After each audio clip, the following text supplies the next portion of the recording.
Praise the lord. దేవుడు మనల్ని ప్రేమించి మనకు మరొక దినాన్ని అనుగ్రహిస్తూ వచ్చారు. అందును బట్టి దేవునికి స్తోత్రం. ఉదయకాలము దేవుని వాగ్దానం, ఆదికాండము 46వ అధ్యాయము 3వ వచనం. నిన్ను గొప్ప జనముగా చేసేదను. సో దేవుడు మనల్ని ప్రేమించి దినమంతటి కొరకై ఈ శ్రేష్టమైన వాగ్దానాన్ని మనకు అనుగ్రహిస్తూ వచ్చారు. నిన్ను గొప్ప జనముగా చేసేదను. సో ఈ మాటలు దేవుడు యాకోబుతో సెలవిస్తూ వచ్చాడనమాట. సో యోసేపు విషయం తెలుసుకున్న తర్వాత యాకోబు అక్కడ బేర్షెబాకు వచ్చి తన తండ్రి అయిన ఇస్సాకు దేవునికి బల్లర్పిస్తూ వచ్చారు. ఆ రాత్రి దేవుడు యాకోబుని పిలిచి యాకోబుతో ఈ మాటలు సెలవిస్తూ వచ్చాడనమాట. ఆయన, నేనే దేవుడను, నీ తండ్రి దేవుడను.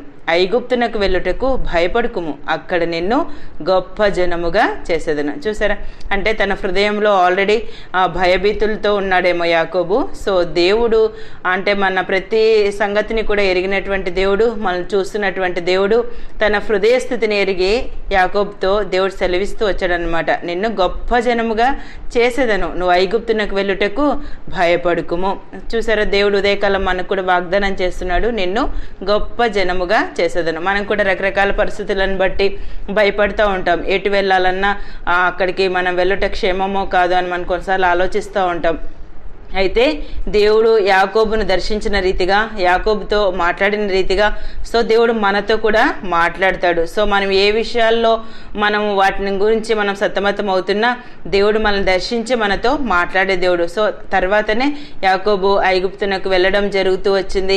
ఐగుప్తులో యాకోబు యొక్క కుటుంబం ఏ విధంగా వర్ధిల్లుతూ వచ్చిందో మనం దేవుని యొక్క వాక్యంలో చదవగలం. ఉదయకాలం దేవుడు మనకు కూడా వాగ్దానం చేస్తూ వచ్చాడు, నిన్ను గొప్ప జనముగా చేసేదనని. ఆదికాండం 12వ అధ్యాయం 2వ వచనం చదివినట్లయితే, నిన్ను గొప్ప జనముగా చేసి నిన్ను ఆశీర్వదించి నీ నామమును గొప్ప చేదును, నీవు ఆశీర్వాదంగా నొందువు.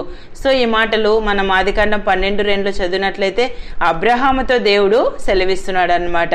నిన్ను గొప్ప జనంగా చేస్తాను, అంతేకాదు నిన్ను ఆశీర్వదిస్తాను, నీ నామమును గొప్ప చేస్తానని. దేవుడు అబ్రహామును కూడా అన్ని విషయాల్లో అనేకులకు ఆశీర్వాదంగా చేయాలని తలస్తూ వచ్చాడు.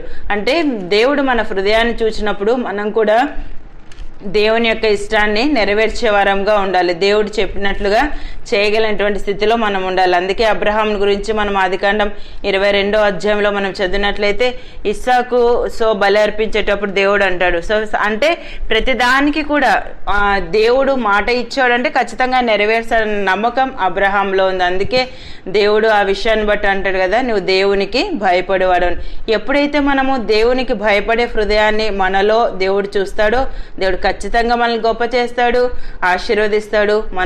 అంటే దేవుని యొక్క నామం మన ద్వారా ఆయన గొప్ప చేసేటువంటి దేవుడు, అనేకులకు ఆశీర్వాదంగా ఉంచేదేవుడు అనమాట. ఇక్కడ చెప్తాడు అనమాట, ఆదికాండం 12 మొదటి వచనం చదివితే, నీవు లేచి నీ దేశం నుండి, నీ బంధువుల యొద్ద నుండి, నీ తండ్రి ఇంటి నుండి బయలుదేరి నేను నీకు చూపించు దేశంనకు వెళ్ళుము, నిన్ను గొప్ప జనముగా చేసేదనని. దేవుడు అంతే ప్రశస్తమైన వాగ్దానాన్ని అబ్రహాంతో చేశాడు.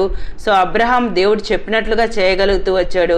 అబ్రహాం దేవుడు గొప్పగా ఆశీర్వదించాడు. అంతేకాదు ఆదికాండం 24 మొదటి వచనం చదివినట్లయితే అబ్రహాం దేవుడు అన్ని విషయాల్లో ఆశీర్వదిస్తూ వచ్చాడు. కారణం ఏంటంటే దేవునికి భయపడడం ద్వారా.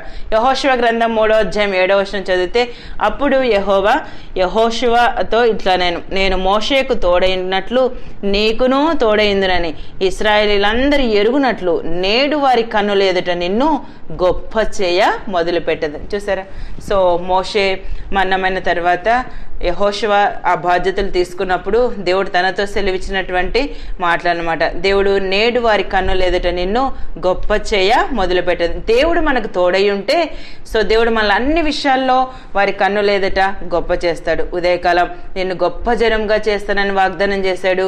గొప్ప జనముగా చేసి నిన్ను ఆశీర్వదిస్తానని దేవుడు వాగ్దానం చేశాడు. అంతేకాదు నేడు వారి కన్నుల ఎదుట నిన్ను గొప్ప చేయ మొదలు పెట్టేదను. యాకోబుతో అబ్రహాముతో యెహోషువతో సెలవిచ్చిన దేవుడు, ఆ వాగ్దానాలు వారి జీవితాల్లో నెరవేర్చిన దేవుడు. ఉదయకాలం మనం కూడా దేవునికి భయపడినట్లయితే, దేవుడు చెప్పినట్లు చేయగలిగినట్లయితే మనలను కూడా మనం ఎక్కడున్నా ఎక్కడికి వెళ్ళినా ఆ స్థలాల్లో దేవుడు మనల్ని గొప్ప చేస్తాడు, అనేకులకు ఆశీర్వాదంగా ఉంచుతాడు. అంతేకాదు ఆ ప్రజల ఎదుట, ఆ వారి కన్నుల ఎదుట మనల్ని గొప్ప చేయ మొదలు పెట్టేటువంటి దేవుడు అనమాట. ఉదయకాలం నీకున్న పరిస్థితులను బట్టి బట్టి నేనెప్పుడు గొప్పవాడిని అవుతానని అనుకుంటున్నావా? మనం కొన్నిసార్లు అనుకుంటాం. సో మన స్థితిని బట్టి మనం ఆలోచిస్తాం. నువ్వు ఏ స్థితిలో ఉన్నా భయపడిన అవసరం లేదు.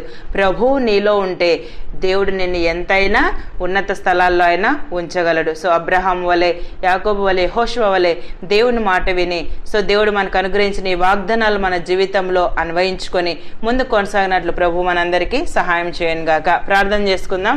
ప్రేమైన తండ్రి, మీకు వందనాలు. యేసయ్యా, మమ్మల్ని ప్రేమించి మాకు అనుగ్రహించిన ఈ ప్రశస్తమైన వాగ్దానాన్ని బట్టి స్తుతిస్తున్నాను ప్రభా. ఆదికాండం 46:3 ప్రభా, నిన్ను గొప్ప జనంగా చేసేదనని సెలవిచ్చారు ప్రభా. ఉదయకాలం నిత్య జీవపు మాటలు వింటున్న మీ ప్రజలందరినీ కూడా జ్ఞాపకం చేసుకోనండి ప్రభా. వారిని గొప్ప జనంగా చేయండి, అనేకులకు ఆశీర్వాదంగా చేయండి ప్రభా. వారు నివసిస్తున్న ప్రాంతాల్లో వారు ఎక్కడున్నా కూడా ప్రభా, ప్రజల యొక్క కన్నుల ఎదుట వారిని గొప్ప చేసి అన్ని విషయాల్లో మీరు ఆశీర్వదిస్తూ రావాల్సిందిగా ప్రార్థిస్తూ యేసు ప్రభు నామమున ప్రార్థిస్తున్నాను తండ్రి. ఆమెన్.